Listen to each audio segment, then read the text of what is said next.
నమస్తే, welcome to our channel. నేను Priyanka Rao. OPEC organisation of the petroleum exporting countries. So ఈ OPEC నుండి UAE అంటే మనకు తెలుసు అరబ్ ఎమిరేట్స్, ఇది బయటకు వచ్చేసింది. సో ఎప్పుడైతే బయటకు వచ్చిందో చాలా క్వశ్చన్స్ రేస్ అవుతున్నాయి. దీనివల్ల ప్రపంచవ్యాప్తంగా లావాదేవీలు అంటే మనకి క్రూడ్ ఆయిల్, గ్యాస్ ఈ వీటిలో కొనుగోలులో కానీ లేదంటే ఎక్స్పోర్టింగ్లో కానీ ఏమైనా మార్పులు వస్తాయా, లేదంటే ధరలు పెరిగే అవకాశాలు ఉన్నాయా, లేదంటే నిశితంగా ఉంటాయా, ఇలాంటి అనేకమైన క్వశ్చన్స్తో పాటు ఎందుకు బయటకు వచ్చేయాల్సిన పరిస్థితి ఏర్పడింది అనేది కూడా. సో దీని మీద చర్చించుకుందాం. మనతో పాటు మాట్లాడడానికి సీనియర్ జర్నలిస్ట్ సుబ్బరాజు గారు ఉన్నారు, ఆయనతో మాట్లాడదాం.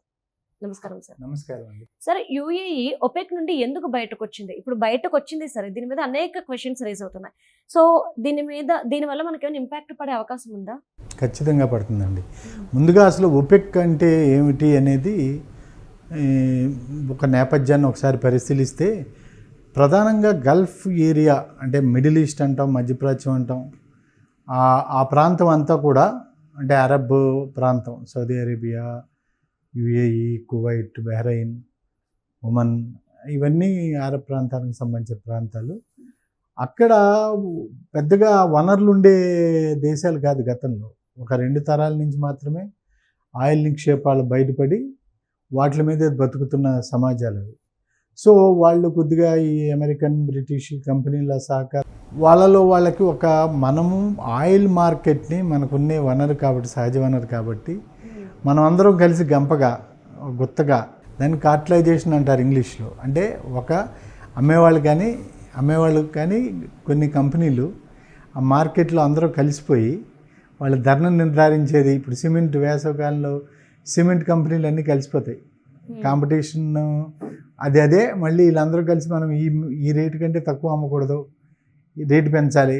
హోటల్ అందరూ అంతే, మార్కెట్లో పరిస్థితులు బట్టి కలిసి రేటు. అట్లా ఒక గుత్తస్వామి అందరూ కలిసిపోయి ఆయిల్ యాక్చువల్గా దానికి 2 ప్రయోజనాలు చెప్పేవాళ్ళు.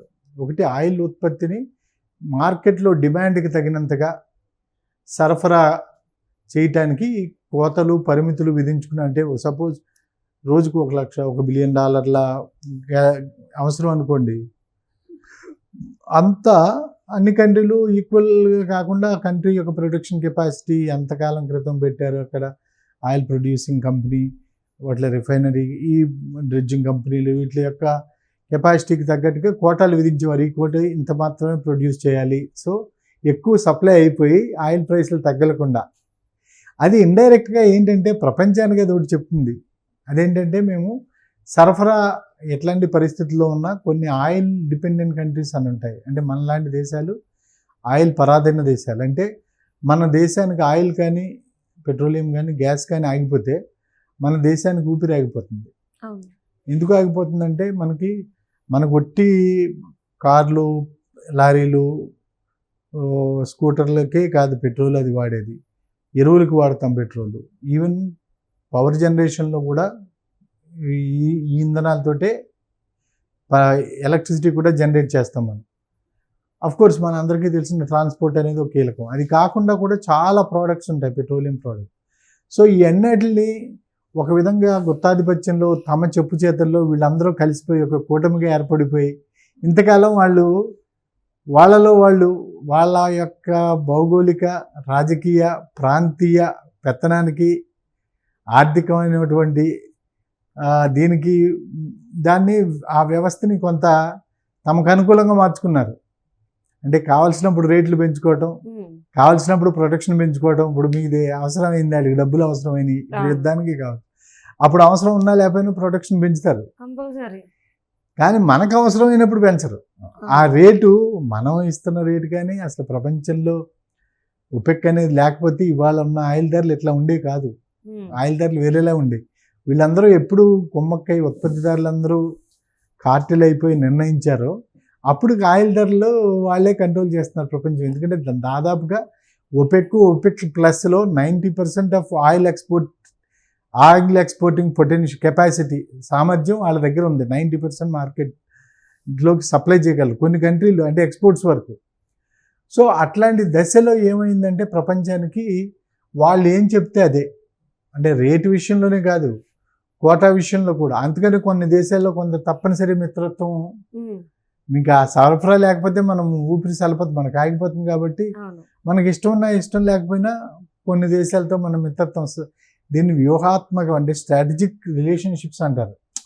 మనకి ఇప్పుడు మన పక్కింటి వాళ్ళ దగ్గరే ఆవు ఉంది, మనకు పిల్లాడు ఉన్నాడు, తల్లికి పాలు లేవు, ఉమ్, మనకు పాలు కావాలి. ఇంకా అప్పుడు మనం వాళ్ళతో మంచిగానే ఉండాలి.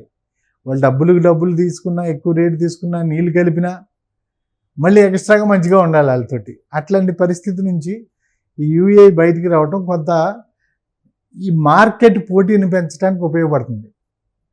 ఇప్పుడు ఏంటి కావాల్సినంత సరఫరా, వాళ్ళ ప్రపంచంలో ఆయిల్ నిల్వలు ఎంత ఇప్పటికీ బాగానే ఉన్నాయి, సఫిషియెంట్గా ఉన్నాయి. సో కానీ ఈ కంట్రీలన్నీ ఉమ్మడి అయిపోయటం వల్ల కోటాలు విధించుకున్నాయి, ఇంతకంటే ఎక్కువ ఉత్పత్తి చేయడానికి లేదు.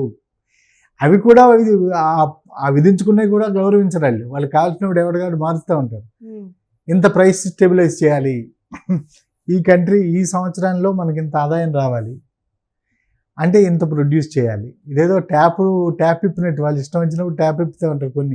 కొన్ని సిటీసు, కొన్ని టౌన్స్లో 24 hours వాటర్ ఉండదు. వాటర్ కొన్ని గంటలే ఇస్తారు. వాళ్ళు అట్లా ఇచ్చినప్పుడు మనం ఇట్లా ఇది కూడా అట్లాగే ఒక గుత్త కబంధ హస్తాల్లోకి ప్రపంచ ఆయిల్ మార్కెట్ ఇరుక్కుపోయింది. అది యాక్చువల్ పోటీ ప్రపంచంలో కాంపిటేటివ్ ఎకానమీ. మనం అందరం ఏంటంటే పోటీ ప్రపంచం అనుకుంటున్నాం. ఒక వస్తువు ఉత్పత్తి చేసేవాడు, ఇంకొక ఉత్పత్తి చేసేవాడు తమకు సొంతంగా తమ యొక్క ఉత్పత్తి సామర్థ్యానికి, తమకు ఉత్పత్తికి అయ్యే ఖర్చుకు తగ్గట్టుగా రేటు నిర్ణయించుకుని అమ్ముకుండేదే ప్రొవిజన్. అందుకని చైనా తోటి అమెరికా, ట్రంప్ ఇదంతా గొడవ ఏంటంటే వీళ్ళు తక్కువ రేట్లకు ఉత్పత్తి చేసి అమ్ముతున్నారు. సో ఇప్పుడు ఈ ఒపెక్ లాంటిది కొద్దిగా ఇలా సడలింపు జరిగి కొందరు బయటకు వస్తే మన భారతదేశం లాంటి దానికి ఆప్షన్స్ పెరుగుతాయి. దాంట్లో మార్కెట్ పోటీ కూడా పెరిగి ఈ ఖర్చు తగ్గడంతో పాటు, అంటే ఆయిల్ ప్రైస్ తగ్గడంతో పాటు ఇంకొకటి ఏంటంటే మనము రూపీతోటి కొనుక్కునే అవకాశాలు కూడా పెరుగుతాయి. ఇంతకుముందు పెట్రోలియం డాలర్స్ అని ఈ ప్రపంచ మొత్తం దానికి ఒక పేరే పెట్టారు, పెట్రో డాలర్ అని. యుఏఈ, సౌదీ అరేబియా వీళ్ళిద్దరూ ఎర్లీ 70s అమెరికా తమకు ఇచ్చిన సాంకేతిక అంటే కంపెనీలు, ఇంజనీరింగ్ టెక్నాలజీలు, ప్లాంట్లు, ఆయిల్ ప్లాంట్లకు ఇచ్చిన దానికి కృతజ్ఞతగా వీళ్ళు ప్రపంచంలో మా దగ్గర నుంచి ఆయిల్ కొనుక్కునే వాళ్ళందరూ ఖచ్చితంగా డాలర్లోనే చెల్లింపులు చేయాలని ఒక రూలు పెట్టి ఎప్పుడు కావాల్సిన అప్పుడేంటి డాలర్ ఎక్కువ రేటు ఉన్నా మనం ఫస్ట్ డాలర్ కొనుక్కుని మళ్ళీ ఎక్కువ రేటు ఉన్న పెట్రోల్ 2 సార్లు డబుల్ ఇది మాట డబుల్ డిసడ్వాంటేజ్. ఇప్పుడు ఏంటంటే మన దగ్గర మన రూపీతో కొంటాం. సో మన రూపీ సహజమైన తన విలువ తనకు ఉంటుంది. రెండోది మనకి నిల్వలు కూడా ఉంటాయి.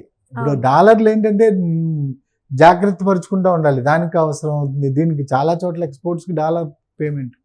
ఇండియా దగ్గర అంత డాలర్ నిల్వలో ఎంత మనం ఎక్స్పోర్ట్ చేసితే వచ్చేయన్నీ డాలర్లు వస్తాయి మనకి. సో మనం ఎక్స్పోర్ట్ పెంచుకోవాలన్నా కొన్ని పెంచుకోలేము, మన ఉత్పత్తుల క్వాలిటీని బట్టి, ప్రైస్ని బట్టి పెరుగుతాయి. సో మనకు ఓన్లీ ఉన్న ఎక్స్పోర్ట్స్ నుంచి వచ్చిన డాలర్లనే లేదా బయట మార్కెట్లో ఎక్కువ రేటుతో కొనుక్కోవాలి. కానీ ఇప్పుడు దీనివల్ల మన రూపాయి ద్వారానే చెల్లింపుల వల్ల మనకు ఆ రకంగా బెనిఫిట్, మార్కెట్లో పోటీదారుడు వల్ల పెరగటం వల్ల రేట్లు తగ్గటం. సరే, ఉత్పత్తికి సంబంధించిన ఇష్యూస్ కొద్దిగా పెరుగుదలలో తగ్గుదలలో అనేది ఎట్లా ఉండబోతుంది అనేది కొంతకాలం తర్వాత కానీ మనం పూర్తిగా అంచనాకి రాలేము. ఓకే, మొత్తం మీద ఇంపాక్ట్ అయితే ప్రపంచం మీద పడుతుంది. Right, thank you so much. నమస్తే.